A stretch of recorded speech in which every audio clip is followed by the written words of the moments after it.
पाकिस्तान ने जिस full force के साथ अटैक किया और जिस तरह इवेंट्स की है, उसकी सारी इंट्रूजन्स पाकिस्तान में और उनको जैसे टेक्निकली मैनेज किया है, मेरा ख्याल अगर वो ख्वाब देख रहा तो वो ख्वाब से तो उठ गया। खबर साहब, अभी जियो टेलीविजन ने रिपोर्ट किया है कि भारत ने LOC पे सीज फायर की खिलाफ वर्जी की है, बॉम्बिंग शुरू कर दी है, फायरिंग, और भारतीय मीडिया कह रहा है कि जी पाकिस्तान ने खिलाफ वर्जी कर ली है। ये क्या ड्रामा है यार इनका? खबर साहब हैं हमारे साथ? नहीं, मेरा ख्याल है कि नहीं है। ये पे कितना ट्रस्ट है? जी खबर साहब, मेरी आवाज आई है आपको? हाँ जी बिल्कुल आ रही है। क्या जी मैं इस पॉइंट पे आना ये चाह रहा था कि एक तो जो शाहिद साहब की बात को थोड़ा सा मैं आगे लेके उसको छोड़े, जो मैंने सवाल पूछा उसका बताएं। उस सवाल का जवाब ये है कि ये सीज फायर की जो डेवलपमेंट है, हमें थोड़ा सा कॉशियसली आगे मूव करना पड़ेगा, बिकॉज इंडिया का ट्रैक रिकॉर्ड, स्पेशली मोदी की गवर्नमेंट का और इनकी पार्टी का ट्रैक रिकॉर्ड इस तरह की चीजों में बहुत बुरा है। ये बात करके कभी भी उस पर कायम नहीं रहते। चांकिया ब्रिगेड है ना, अभी हम खुश तो हो रहे हैं और बजा तौर पे खुश हो रहे हैं अपने फौजों की कैपेसिटी पे, और ये जो अचीवमेंट है, जो शायद साहब ने बात की बहादुरी की, अगर पाकिस्तान इतना जबरदस्त जवाब ना देता तो यकीन करें, जो अभी निक रॉबर्टसन ने जो स्टोरी अभी ब्रेक की है CNN पे, कि actually it was India who approached Saudi Arabia and Turkey कि इनको बंद कराएं, बस कराएं और सीज फायर करवाएं। और बाय द वे BBC ने भी ये स्टोरी दे दी अभी।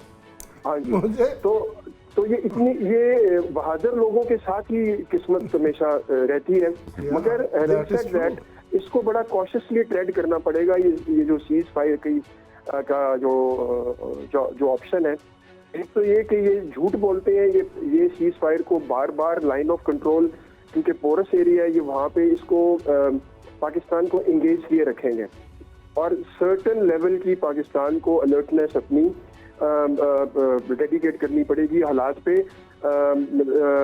सीज फायर नेगोशिएशन के साथ साथ। और दूसरा ये कि सीज फायर के ही मौके पे 2 दिन बाद पाकिस्तान को टेबल पे रख देना चाहिए, इंडस वाटर ट्रीटी को ये रिस्टोर करें, ताकि कम से कम इनकी सीरियसनेस जो है, क्योंकि वो तो इन्होंने एक खत के जरिए ही उसको फारिग किया है ना, वो कर नहीं सकते ना, वो तो यूनिलैटरली कर नहीं सकते।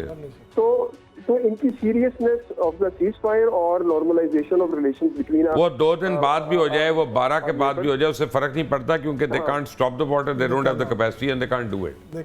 So I mean, let's not fight over an issue that will resolve itself in due course of time. हाँ, मगर उनकी जो सिंसियरिटी है ना, sincerity with the cease fire, वो हमें बड़ा मुझे शाहिद साहब हमेशा जो एक फीलिंग हुई है, मुझे खुर्शीद कसूरी साहब ने एक बात सिखाई है, वो ये कहते हैं, the art of diplomacy is to enlarge your scope and create more options for any issue. जब आप नंबर ऑफ डिप्लोमेट्स को रिड्यूस करते हैं, जब आप एम्बेसी स्टाफ को रिड्यूस करते हैं, जब आप हाई कमीशन को रिड्यूस करते हैं, so actually you are reducing any opportunities basically that may come your way. इस कैसेंजर की भी इसी तरह की पॉलिसीज थी, और ये कसूरी साहब तो बहुत ब्राइट आदमी है, इसमें क्वालिटी का भी थोड़ा सा इशू रहता है। लेकिन मैं लोगों को ये बताता हूँ कि जो हमारे पाकिस्तान के जो फॉरेन ऑफिस में लोग सर्व करते हैं ना, they are brightest of the bright people in this country. They are very bright. उनको थोड़ी सी स्पेस की ज़रूरत है देने की। I mean, they are good diplomat. और जिससे हमारे हाई कमिश्नर्स ने ये हॉस्टाइल स्काई न्यूज़ वगैरह को डॉक्टर फैसल ने इवन यूएस में उन्होंने फेस किया है, आई थिंक वो लैक करते हैं उसमें। आई गेस इंटेलिजेंस का कोई मसला नहीं है और कॉम्पिटेंस का कोई इशू नहीं है, बस सिर्फ ये है कि उनको थोड़ी सी स्पेस देनी चाहिए जिसमें वो काम कर। ये अभी जो LOC वायलेशंस हुई हैं, इसको how do you look at them? LOC violations तो देखें, ये जो फुलझड़ियाँ तो ये चलती रहेंगी, ये तो मेरा ख्याल रुकी नहीं, खुजराब की जंग कभी नहीं रुकी, आज भी नहीं रुकी, ये कभी भी नहीं रुकी। वो तो मेरा ख्याल है छोटा मोटा कुछ होता रहेगा, लेकिन ये जो कुछ भी होगा it's going to be favourable to Pakistan, it's not going to favour India at all, so they better stop it. Yes. ये पाकिस्तान जो हेजेमनी का उसका डिजाइन है ना, वो तो मेरा नहीं ख्याल कि कभी वो सोचेगा भी इसके ऊपर। पाकिस्तान ने जिस फुल फोर्स के साथ अटैक किया और जिस तरह इवेंट्स की है, उसकी सारी इंट्रूजन्स पाकिस्तान में और उनको जैसे टेक्निकली मैनेज किया है, मेरा ख्याल अगर वो ख्वाब देख रहा तो ख्वाब से तो उठ गया। कि एक इक्वली कॉम्पिटेंट, केपेबल और बहादुर नेबर है उसका।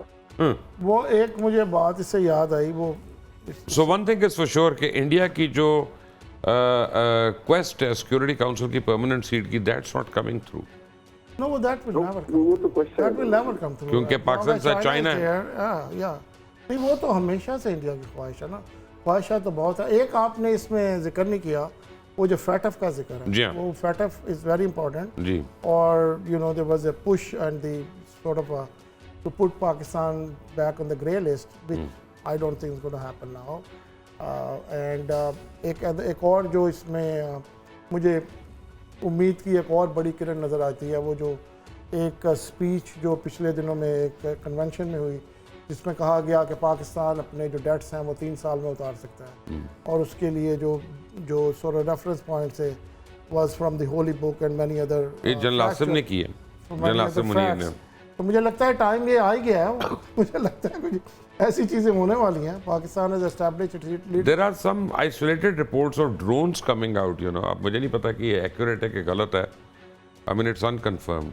क्योंकि एक शाम की भी रिपोर्ट थी, वो सोशल मीडिया पे थी, after the cease fire was announced, उसके बाद I think it was some city in Punjab जहाँ पे एक ड्रोन देखा। मगर आपने वो बहुत सारे जो मैं कह रहा था डायमेंशन है इस सारे इम्पास के और इस सारे इंसिडेंट के। एक पिक्चर है जो कि बहुत ज़्यादा निकल के आई है बाहर के, एक आर्म्ड फोर्सेस का एक बंदा जो हवा में फायर कर रहा है, टारगेट कर रहा है किसी ड्रोन को, उसके साथ ही एक सिविलियन है, बिल्कुल उसी पोस्चर में, प्रोफेशनल उसने प्रोफाइल बना के और एक अपनी प्राइवेट गन के साथ वो। तो this picture will go a long way कि जो एक फॉल्स इंप्रेशन एक बनता जा रहा था ना कि शायद किसी भी तरह की डिवाइड है पाकिस्तानी अवाम में, अल्हम्दुलिल्लाह वो नहीं है। कावर साहब, thank you very much for joining us. Here is my point कि ये मुल्क है या 5 साल से लॉक लगा हुआ है आर्मी के बजट पे। 5 साल से आर्मी की तनख्वाहें तक नहीं बढ़ी हैं, 5 साल से पेंशन नहीं बढ़ी है, आपका बजट वहीं पे सीज्ड है। और आप देखें, आपका बजट चंद $1 बिलियन है और उनका बजट $80 बिलियन है सिर्फ डिफेंस फोर्सेस का। आपकी 85 आपकी फौज ने आपको ये नहीं कहा हमें पेट्रोल नहीं है, बारूद नहीं है, पैसा दो, हमने वेटरन्स को बुलाना है, रिजर्व फोर्सेस को बुलाना है।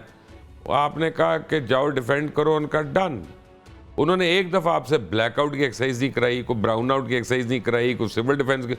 उधर 10 दिन से अपने बच्चों को स्कूल वाले ना उनको टेबलों के नीचे वाड़ते रहे, पूरे उन्होंने कौम को हरास करके रख दिया। यहाँ पे किसी को पता भी नहीं चला। People used to sleep, go and eat out because they knew we were being defended. ये फ़र्क आपको नज़र आता है? खुशा साहब, ये आपने इतनी इंपॉर्टेंट बात की और ये पूरी जो ये नेशन है इसको ये समझने वाली बात है। और जब ये इस किस्म के एक नेगेटिविज्म में जाते हैं और कॉन्वर्सेशंस कर रहे होते हैं which is Downing the state security apparatus, that is not called for.